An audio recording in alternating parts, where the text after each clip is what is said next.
नमस्कार दर्शक मित्रों, मैं हूं दिया खटवानी और स्वागत है आपका के न्यूज में। चलिए गौर करते हैं आज के मुख्य समाचारों पर। स्कॉर्पियन क्लास की सबमरीन INS करंज बुधवार को इंडियन नेवी के बेड़े में शामिल हो गई। मुंबई के नेवल डॉकयार्ड में एक कार्यक्रम के दौरान INS करंज को शामिल किया गया। इस दौरान नौसेना प्रमुख एडमिरल करमबीर सिंह और एडमिरल VS शेखावत भी मौजूद थे। इसे मेक इन इंडिया अभियान की बड़ी कामयाबी माना जा रहा है। कलवरी क्लास की इस तीसरी सबमरीन की खासियत है कि मिशन के दौरान दुश्मन के इलाके होने के बावजूद उन्हें इसकी भनक तक नहीं लगेगी। INS करंज के नाम के पीछे का किस्सा भी दिलचस्प है। इसके नाम के हर अक्षर का एक मतलब है। K से किलर एक्सटिंट, A से आत्मनिर्भर भारत, R से रेडी, A से अग्रेसिव, N से निम्बल और J से जोश। INS करंज से पहले INS कलवरी, INS खंडेरी भी भारत नौसेना में शामिल हो चुकी है। ये सभी कलवरी क्लास की 6 सबमरीन का हिस्सा है। INS करंज के आने के साथ ही 3 सबमरीन नौसेना को मिल चुकी है, जबकि अभी भी 3 बाकी है। करंज को मुंबई के करीब मजगांव डॉक लिमिटेड ने बनाया है। INS करंज की लंबाई करीब 70 मीटर और ऊंचाई 12 मीटर है। इसका वजन करीब 1600 टन है। सबमरीन मिसाइल टॉर्पीडो से लैस है। इसमें समुद्र के भीतर ही माइंस बिछाकर दुश्मन को तबाह करने की क्षमता है। सबमरीन की ताकत यह भी है कि बिना आवाज किए हुए, बिना रडार की पकड़ में आए ये दुश्मन को नुकसान पहुंचा सकती है। यह लंबे वक्त तक पानी में रहकर भारतीय नौसेना को समुद्र में मजबूत करेगी। INS करंज एक डीजल इलेक्ट्रिक सबमरीन है। छोटा साइज होने के कारण इसे समुद्र के नीचे ढूंढ पाना मुश्किल है। मुंबई क्राइम इंटेलिजेंस यूनिट यानी CIU के हेड सचिन वजे को उनके पद से हटा दिया गया। महाराष्ट्र के गृह मंत्री अनिल देशमुख ने बुधवार को विधानसभा में इसकी जानकारी दी। सचिन वजे वही अधिकारी हैं जो उद्योगपति मुकेश अंबानी के घर के बाहर से बरामद हुई विस्फोट से भरी स्कॉर्पियो गाड़ी मामले में जांच जुड़े थे। स्कॉर्पियो के मालिक मनसूख हिरेन की मौत के बाद उनकी पत्नी और विपक्ष में के नेता देवेंद्र फडणवीस ने वजह पर कई गंभीर आरोप लगाए थे। विमला हिरेन के हवाले से फडणवीस ने मंगलवार को कहा था कि सचिन वजह ने ही मनसूख की हत्या की है। इस मामले को लेकर विपक्ष यानी भारतीय जनता पार्टी लगातार हमलावर है। विपक्ष के हंगामे को देखते हुए मंगलवार को विधानसभा की कार्यवाही स्थगित करनी पड़ी। बुधवार को भी विपक्ष ने विधानसभा की सीढ़ियों पर बैठकर सचिन वजे की गिरफ्तारी की मांग करते हुए हंगामा किया था। एंटीलिया के सामने विस्फोट से भरी स्कॉर्पियो गाड़ी मिलने से मामले में नेशनल इन्वेस्टिगेशन एजेंसी यानी NIA ने जांच शुरू कर दी है। मंगलवार को एक टीम मुंबई पहुंची। टीम ने मुंबई में उतरते ही कई जगहों पर छापेमारी की है। सूत्रों से मिली जानकारी के मुताबिक टीम उस इनोवा की जांच के नतीजे पर पहुंची काफी करीब पहुंच चुकी है, जो स्कॉर्पियो के पीछे 2 बार नजर आई। हरियाणा विधानसभा के बजट सत्र में बुधवार को सदन की कार्यवाही जारी है। कार्यवाही शुरू होते ही कांग्रेस ने मनोहर सरकार के खिलाफ अविश्वास प्रस्ताव पेश किया। स्पीकर की अनुमति के बाद नेता प्रतिपक्ष भूपेंद्र सिंह हुड्डा ने प्रस्ताव पर बोलना शुरू किया। हुड्डा ने दिल्ली बॉर्डर पर चल रहे आंदोलन में किसानों की मौत के मसले से भाषण शुरू किया। प्रस्ताव पेश करने के साथ ही हुड्डा ने मांग की सीक्रेट वोटिंग करवाई है। इससे पहले अपने अविश्वास प्रस्ताव में पूर्व CM भूपेंद्र हुड्डा ने कहा कि 2019 में वोटिंग से पहले लोगों का विश्वास जीतने के लिए एक पार्टी 75 पार का दावा कर रही थी, तो दूसरी पार्टी यमुना पार करने की बात कर रही थी। वोटिंग में जनता ने दोनों को ही नकार दिया। यह अलग बात है कि किसी भी पार्टी को बहुमत नहीं मिली। बाद में एक दूसरे का गला काटने वाली पार्टियां एक दूसरे की दोस्त बन बैठी। उधर मुख्यमंत्री मनोहर लाल, डिप्टी CM दुष्यंत चौटाला और गृह मंत्री अनिल विज ने दावा किया है कि यह प्रस्ताव ही मारेगा, सरकार नहीं। हमें किसी भी तरह का खतरा नहीं है। हालांकि सत्ता दल ही सहयोगी जननायक जनता पार्टी यानी JJP के विधायकों के तेवर भी बदले बदले से हैं। बीते दिन पार्टी के 4 विधायकों ने कृषि कानूनों पर अपने अपने ढंग से विचार रखे। इनमें से टोहाना के विधायक देवेंद्र बबली समेत 3 के सुर बगावत वाले हैं। हरियाणा विधानसभा में सरकार की तरफ से 12 मार्च को अपने कार्यकर्ता का दूसरा बजट पेश किया जाना चाहिए। क्वाड्रिलेटरल फ्रेमवर्क यानी QUAD के लीडर्स की पहली बैठक 12 मार्च को होने वाली है। यह समिट वर्चुअल होगी। विदेश मंत्रालय ने मंगलवार को इसका ऐलान किया। प्रधानमंत्री नरेंद्र मोदी के अलावा इसमें अमेरिका के राष्ट्रपति जो बाइडेन, जापान के प्रधानमंत्री योशिहिदे सुगा और ऑस्ट्रेलिया के प्रधानमंत्री स्कॉट मॉरिसन शामिल होंगे। न्यूज एजेंसी रायट्स के मुताबिक समिट में भारत में कोरोना वैक्सीन के उत्पादन को बढ़ाने के लिए फाइनेंसिंग एग्रीमेंट का ऐलान किया जा सकता है। सीनियर यूएस एडमिनिस्ट्रेशन ऑफिशियल ने अपना नाम न बताने की शर्त पर बताया कि एग्रीमेंट का फोकस भारत में उन कंपनियों और संस्थानों पर होगा जो अमेरिकी दवा निर्माता नोवावैक्स और जॉनसन एंड जॉनसन के लिए वैक्सीन बनाते हैं। विदेश मंत्रालय के मुताबिक इस दौरान नेताओं के बीच कोरोना पर काबू पाने के लिए किए जा रहे प्रयासों पर चर्चा होगी। वहीं इंडो पाकिस्तान रीजन में सुरक्षित और सस्ती वैक्सीन सुनिश्चित करने के रास्ते के तलाशने को कोशिश करेंगे। चारों देशों के नेता साझा हित के क्षेत्रीय और वैश्विक मुद्दों को लेकर चर्चा करेंगे। समिट में इंडो पाकिस्तान क्षेत्र में चीन के बढ़ते प्रभाव के बीच आपसी सहयोग बढ़ाने पर चर्चा हो सकती है। इंडो पाकिस्तान क्षेत्र में शांति और स्थिरता को बनाए रखने की दिशा में सहयोग के व्यवहारिक क्षेत्रों पर विचारों का आदान प्रदान होगा। समिट में कई समकालीन चुनौतियां जैसे उभरती और महत्वपूर्ण प्रौद्योगिकियों को, समुद्री सुरक्षा और जलवायु परिवर्तन के मुद्दों पर भी बात होगी। पड़ोसी देश पाकिस्तान को कोरोना की मेड इन इंडिया वैक्सीन मुफ्त मिलेगी। पाकिस्तान को global alliance for vaccine and immunisation यानी GAVI समझौते के तहत वैक्सीन सप्लाई होगी। इसके जरिए पाकिस्तान को वैक्सीन के 1.6 करोड़ डोज दिए जाएंगे। पाकिस्तान के साथ सितंबर 2020 में GAVI समझौता हुआ था। इस समझौते के तहत दुनिया के कई देशों को वैक्सीन मुहैया कराई जाएंगी। पाकिस्तान को इसी महीने वैक्सीन की डिलीवरी कर दी जाएगी। पाकिस्तान के स्वास्थ्य मंत्रालय ने वहां की पब्लिक अकाउंट्स कमेटी को बताया कि देश में टीकाकरण के लिए GAVI के तहत मिलने वाली फ्री वैक्सीन का इंतजार किया जा रहा है। अभी चीनी कंपनी की कैंसिनो बायो वैक्सीन की हर डोज के लिए $13 यानी करीबी 2000 पाकिस्तानी रुपए का भुगतान करना होगा। पाकिस्तान ने देश में 4 वैक्सीन को मंजूरी दी है। इनमें ऑक्सफोर्ड एस्ट्राजेनेका की कोविशील्ड के अलावा चीन की सिनोफार्म और कैंसिनो बायो और रूस की स्पुतनिक वी शामिल है। मीडिया रिपोर्टर्स के मुताबिक पाकिस्तान में 2.7 करोड़ लोगों की वैक्सीन लगाई जा चुकी है। इनमें फ्रंट लाइन वर्कर्स और सीनियर सिटीजन शामिल हैं।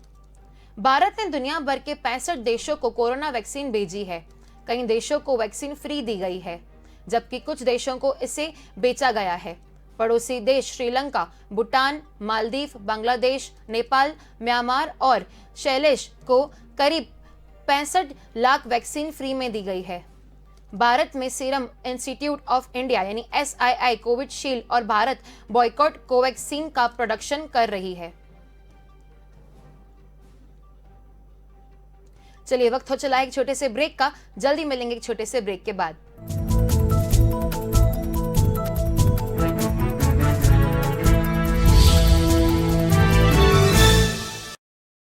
રેખા બિઝનેસ એક્સપેન્શન લોન અપ્રૂવ થઈ ગઈ. વાહ, નવું એસી પણ લઈ નાખીએ. યાર, ના વિચારી રહ્યા છીએ. અને બહાર ફરવા જવાનું પણ. કેમ નહીં? આ લોનમાં જ ગોઠવી નાખીશું. જરા થોભો. પહેલા આને એક બાજુ મૂકો. થોડું ચોખવટપૂર્વક કહો ને. જેટલી જરૂરિયાત એટલી જ લોન લો અને સમજી વિચારીને ઉપયોગ કરો. એનો ફાયદો? નહીં પડે કોઈ અગવડ અને લોન ચૂકવવામાં રહેશે સગવડ. અને કોઈ વાત અમને કહેવાની છે? જરૂરિયાતો અને ઈચ્છાઓમાં ફેર છે એ વાતને સમજો. જે કામ માટે લોન લીધી છે તેના માટે જ વાપરજો. તમે સમજાવી કામની વાત અને શીખવાડ્યો નાણાકીય પાઠ. વધુ સારી કાલનો મળશે સાથ. આરબીઆઈ કહે છે નાણાકીય શિસ્તનું પાલન, ચિંતા મુક્ત જીવન. Australian Premium Soap. As most of us don't realize, electricity is privilege. At APS, we strive to live up to our motto, and always work hard towards becoming a bright alternative. We have trained manpower to assist for all kind of requirement of the customers and to attend any queries by the customer. We have strong after-sales service for the customer satisfaction. Our team work in a sync with a great teamwork. APS.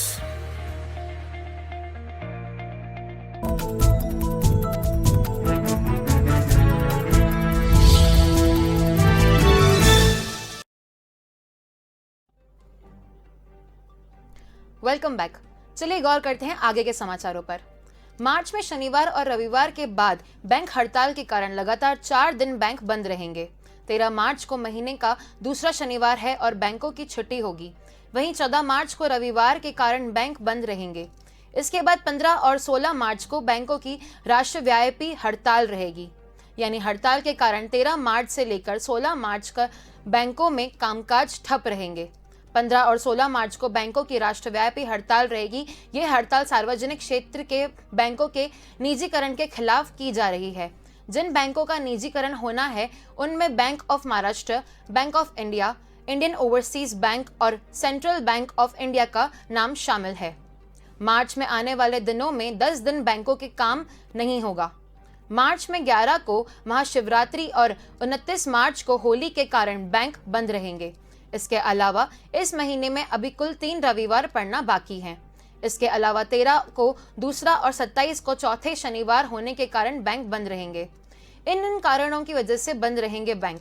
11 को शिवरात्रि, 13 दूसरा शनिवार, 14 को रविवार, 15 और 16 को bank हड़ताल, 21 को रविवार, 27 चौथा शनिवार, 28 रविवार, 29 होली और 30 को भाई दूज।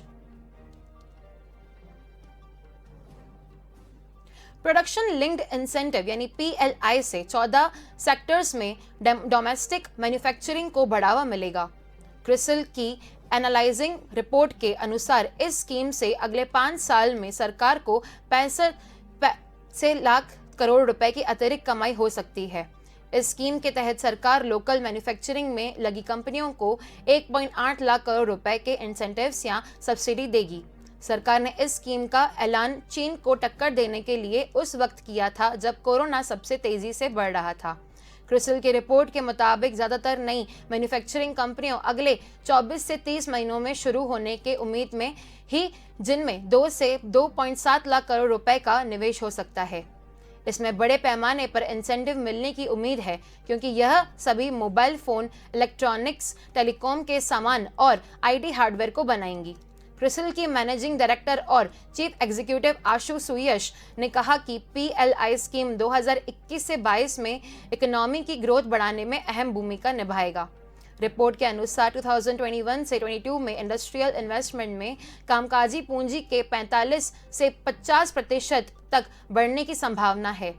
2020 से 21 में लॉकडाउन के कारण कामकाजी पूंजी में 35% की गिरावट आई है।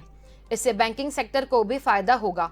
बैंकिंग सेक्टर की क्रेडिट डिमांड 400 से 500 बेसिस पॉइंट बढ़ी जाएगी। 2020 से 21 की पहली छमाही में क्रेडिट ग्रोथ की वृद्धि दर 2008 0.8 था, वह तीसरा तिमाही में 3% हो गई। चौथी तिमाही में भी इसमें इतनी ही बढ़ोतरी की उम्मीद है। कुल मिलाकर इस साल अब तक क्रेडिट ग्रोथ 5% से कम है। लुइसविले, केंटकी के एक न्यायाधीश ने एक आदेश पर हस्ताक्षर किए हैं जिसमें ब्रायन टेलर के प्रेमी के खिलाफ अपराधी मामला दर्ज किया गया है, जिसने टेलर को मारने वाले घातक छापे के दौरान एक पुलिस अधिकारी को गोली मार दी थी। अभियोजकों ने टेलर की मौत के लगभग 2 महीने बाद मई में केंथ एल वॉकर के खिलाफ एक पुलिस अधिकारी के आरोप में हत्या की कोशिश को खारिज कर दिया, लेकिन अभियोजन पक्ष ने नए सबूत सामने आने पर वॉकर के खिलाफ आरोप को फिर से खोलने का अवसर छोड़ दिया। टेलर को पुलिस ने बुरी तरह से गोली मार दी थी, जो 13 मार्च 2020 को एक मादक पदार्थ वारंट के साथ उसके दरवाजे के माध्यम से फट गया था। वह और वॉकर रात के लिए बस गए थे जब पुलिस ने आकर दरवाजा खटखटाया। वॉकर ने कहा कि उन्हें लगा कि एक घुसपैठिया अंदर घुस रहा है और उसने एक भी गोली चलाई जो एक अधिकारी के पैर में लगी। स्थायी बर्खास्तगी की मांग करने वाले वॉकर के वकील ने कहा कि वॉकर ने आत्मरक्षा में काम किया और उन्हें नहीं पता था कि पुलिस दरवाजे की दूसरी तरफ थी। जेफरसन सर्किट के न्यायाधीश ओलू स्टीवेंस के आदेश ने सोमवार को वॉकर के खिलाफ पूर्वाग्रह के साथ 2020 के अभियोगी को खारिज कर दिया, जिसका अर्थ यह नहीं लगाया जा सकता है। जिस अधिकारी को गोली मारी गई वह सर्जन जोनाथ मटिंगली था, जो पैर के घाव से बरामद हुआ और लुइस विसेल पुलिस विभाग में बना हुआ है। टेलर अपार्टमेंट में बर्खास्त कर दिया।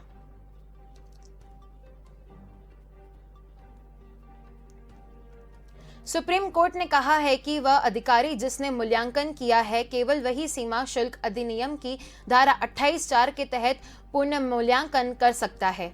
इस मामले में न्यायालय द्वारा विचाराधीन मुद्दा यह था कि क्या राजस्व खुफिया निदेशालय के पास आयात के लिए ड्यूटी लगाने के लिए कानून की धारा 28(4) के तहत कारण नोटिस जारी करने का अधिकार है, जब कस्टम के उपायुक्त ने तय किया हो कि सामान को इससे छूट दी गई है। इस मामले में कैनन इंडिया प्राइवेट लिमिटेड को धारा 28(4) के तहत एक कारण नोटिस जारी किया गया था, जिसमें आरोप लगाया गया था कि सीमा शुल्क अधिकारियों को कैमरों के बारे में जानबूझकर गलत बयान और तथ्यों को छिपाते हुए कैमरों को निकालने के लिए प्रेरित किया गया था। धारा 28(4) वहां ड्यूटी की वसूली का अधिकार देता है जहां मिलीभगत या जानबूझकर गलत बयान या तथ्यों को छिपाने के कारण भुगतान नहीं किया गया। हिस्से में भुगतान किया गया गलती से वापस कर दिया गया है और ये उचित अधिकारी को वसूली की शक्ति प्रदान करता है। CJI एस.ए. Bobde, justice AS. Bopanna और जस्टिस वी.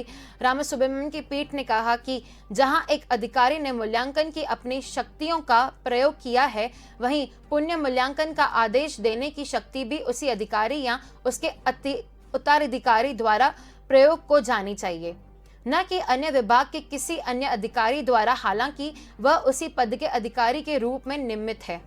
हमारे विचार में यह एक कानून के अराजनक और अनियंत्रण संचालन में परिणत होगा, जो कानून के गठन के लिए किसी भी चिंतन द्वारा नहीं माना गया है। किरीट परमार ने बुधवार को अहमदाबाद के नए मेयर के रूप में पदभार संभाल लिया। उनकी सादगी की पूरे गुजरात में चर्चा हो रही है। वे शहर में एक कमरे की झुग्गी में रहते हैं। उन्हें यह पद देकर भाजपा यह मैसेज देना चाहते हैं कि कोशिश की है। एक समय सामान्य व्यक्ति की भीड़ बड़े किरीटभाई पिछले 2 टर्म से पोशार्द हैं। उनके घर में सिर्फ रोजाना की जरूरत की वस्तुएं के अलावा कुछ भी नहीं है। यहाँ तक कि घर में लग्जरी सोफा, फ्रिज जैसी चीजें भी नहीं है। किरीट बचपन से ही राष्ट्रीय स्वयं सेवक संघ यानी आरएसएस से जुड़े हुए हैं। वे नियमित रूप से संघ की शाखा में जाते हैं। आरएसएस संघ के नियमों का पालन करते हुए आजीवन विवाह नहीं करने का फैसला किया। परिवार के नाम पर वे अकेले ही हैं।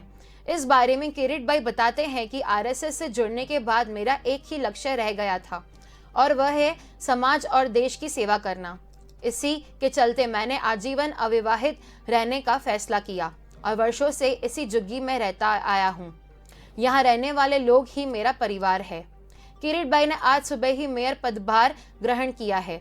इस मौके पर मीडिया कर्मियों से बात करते हुए उन्होंने कहा, मैं भाजपा का धन्यवाद देता हूं जो झुग्गी बस्ती में रहने वाले एक साधारण से व्यक्ति को इतना बड़ा ओहदा दे रहे हैं। मैं विश्वास दिलाता हूं कि केंद्र सरकार और राज्य सरकार की ओर से चलाई जा रही योजनाएं आम आदमी तक पहुंचाने के लिए हमेशा प्रयासरत रखूंगा। चलिए, वक्त तो चला छोटे से ब्रेक का। जल्द मिलेंगे छोटे से ब्रेक के बाद।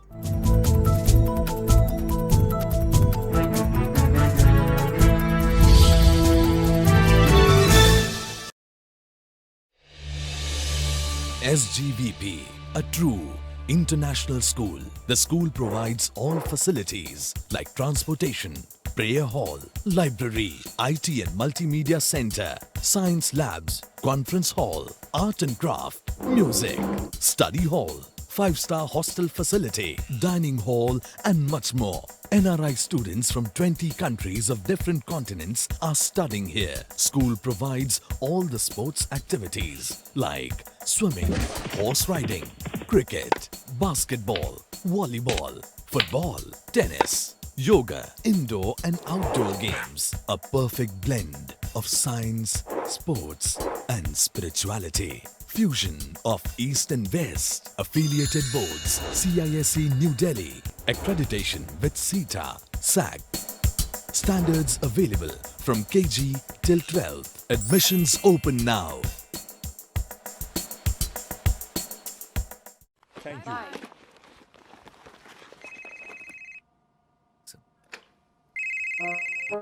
હેલો. સાહેબ, તમે લોનનો માસિક હપ્તો ભરવાનું ફરીવાર ચૂકી ગયા. હા હા, એક બે દિવસમાં ભરી દઈશ. આવી બહાનાબાજી બંધ કરો. થોડી ચોખવટ કરો ને. લોનનો હપ્તો સમયસર જ ભરો. થોડા દિવસ મોડું થઈ ગયું તો એમાં શું થઈ જવાનું છે? ક્રેડિટ હિસ્ટ્રી થઈ જશે ખરાબ અને શું? અને બગડી જશે લેવડ દેવડનો હિસાબ કિતાબ. તો સમયસર લોન ભરપાઈ કરવાના ફાયદાઓ પણ બતાવો. ધ્યાન દઈને સાંભળો. સમયસર લોન ભરવાની ટેવ પાડશો તો ભવિષ્યમાં સહેલાઈથી લોન મેળવી શકશો. આ થઈને વાત. અને તમે શીખ્યા નાણાકીય પાઠ. હવે થશે નવી શરૂઆત. આરબીઆઈ કહે છે નાણાકીય શિસ્તનું પાલન, ચિંતા મુક્ત જીવન.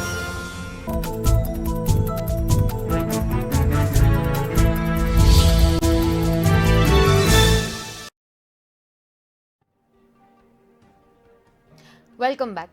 चलिए गौर करते हैं आगे के समाचारों पर। अहमदाबाद म्यूनिसिपल कमिश्नर मुकेश कुमार की अध्यक्षता में कॉरपोरेशन की साल 2021 की पहली आम सभा शुरू हो गई है। आज सुबह म्यूनिसिपल कॉरपोरेशन के मेयर के रूप में किरीट परमार और डेप्यूटी मेयर के रूप में गीता पटेल के नाम की घोषणा की गई। आम सभा के मंच पर किरीट परमार ने गांधी जी, सरदार पटेल और डॉक्टर बाबा साहेब आम्बेडकर की फोटो पे पुष्प आहार अर्पित किया। म्यूनिसिपल कमिश्नर मुकेश कुमार ने गुलदस्ता देकर दोनों का स्वागत किया। इसके बाद महापौर ने स्थायी समिति के 12 सदस्यों के नाम को घोषणा किया। नवनियुक्त मेयर किरीट परमार ने मीडिया से कहा, मैं भारतीय जनता पार्टी का शुक्रिया अदा करता हूं, जो एक साधारण परिवार के चाली में रहने वाले व्यक्ति को इतना बड़ा ओहदा दिया है। मैं विश्वास दिलाता हूं कि केंद्र सरकार और राज्य सरकार द्वारा चलाई जा रही योजनाएं आम आदमी तक पहुंचाने के लिए हमेशा प्रयास करूंगा।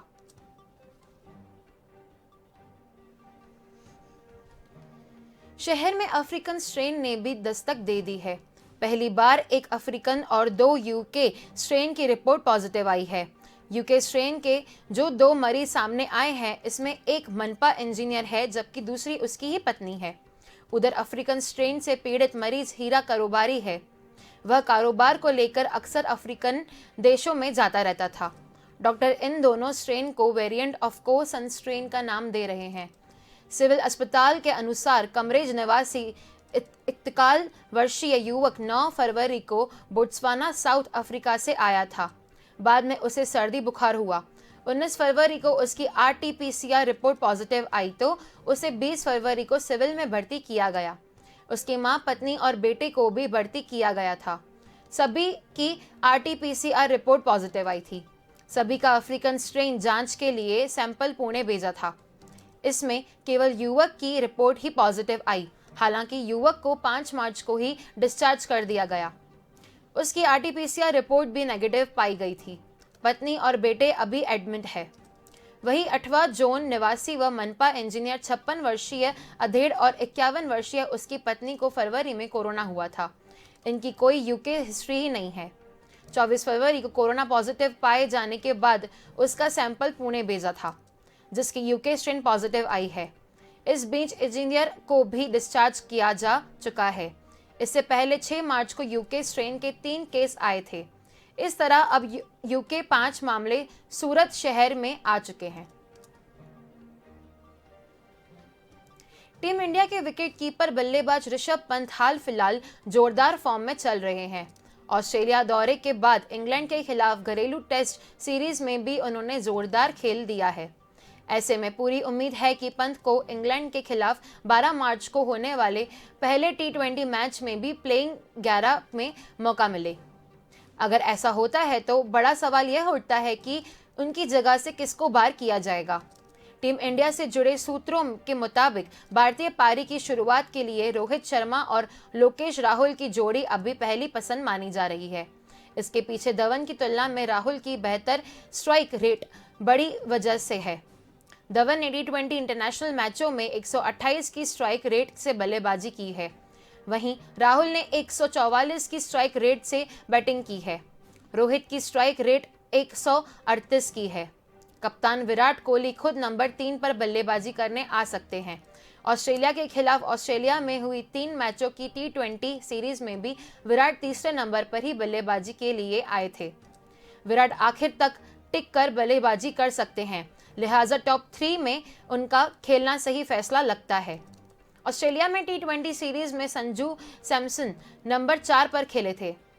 वे इस टीम का हिस्सा नहीं हैं, इसलिए नंबर 4 पर ऋषभ पंत को मौका मिल सकता है। इससे टॉप 4 में एक लेफ्ट हैंडर बल्लेबाजी की उपस्थिति भी हो जाएगी।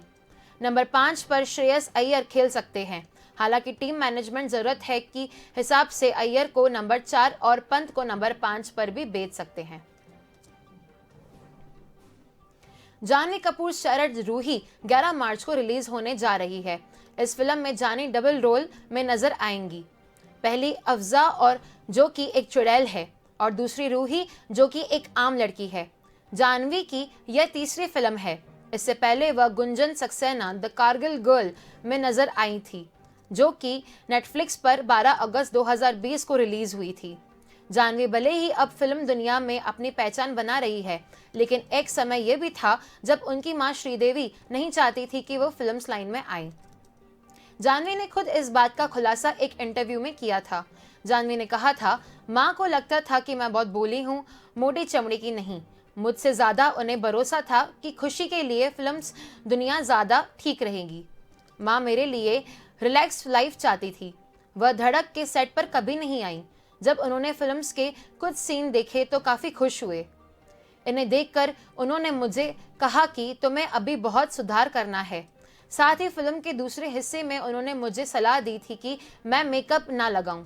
जानवी ने कहा, जब मैंने मां श्रीदेवी को बताया था कि मैं एक्टिंग में अपना करियर बनाना चाहती हूं, तो हमारी कई बातें हुई। वह काफ़ी अजम्पशंस में थी, मगर वह यह बात जानती थी कि मुझे एक्टिंग का कीड़ा काट चुका है। जब मैं छोटी थी तो माँ हमेशा चाहती थी कि मैं डॉक्टर बनूं, लेकिन मैं मॉम को सॉरी बोलना चाहती हूँ क्योंकि मेरे अंदर डॉक्टर बनने लायक समझदारी नहीं थी।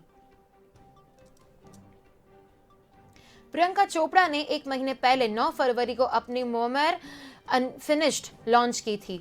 इस बुक में प्रियंका ने अपनी पर्सनल और प्रोफेशनल लाइफ से जुड़ी कई बातें शेयर की है। प्रियंका की बुक अनफिनिश्ड को फैंस काफ़ी पसंद कर रहे हैं।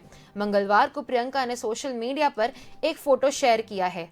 इस फोटो में उनकी बुक अनफिनिश्ड का कवर पोस्टर न्यूयॉर्क सिटी के 6 मंजिले बिलबोर्ड पर दिखाई दे रहा है। इस पर प्रियंका ने खुशी जाहिर की है। फोटो शेयर कर प्रियंका ने कैप्शन में लिखा, न्यूयॉर्क सिटी में पेन स्टेशन के बाहर एक 6 मंजिला अमेजॉन बुक्स बिलबोर्ड पर अनफिनिश्ड है। महिलाओं की आवाज़ को बढ़ाने के लिए इस वुमेन्स डे हिस्ट्री मंथ के सेलिब्रेशन में शामिल होने पर बहुत एक्साइटेड हूँ। जो बात इसे और ख़ास बताना चाहती हूँ वह यह है कि अनफिनिश्ड लॉन्च हुए अब 1 महीना पूरा हो गया है। प्रियंका के इस अचीवमेंट पर उनके फैंस, फैमिली और फ्रेंड्स उन्हें सोशल मीडिया पर बधाई दे रहे हैं। ऋतिक रोशन और दिया मिर्जा ने भी फोटो पर कमेंट कर प्रियंका को बधाई दी है। कई फैंस ने कमेंट कर ये भी लिखा है, हमारे लिए गर्व है आप। एक यूजर ने लिखा, हमें आप पर नाज है। आज के समाचारों में बस इतना ही। अधिक जानकारी के लिए देखते रहिए के न्यूज़। धन्यवाद।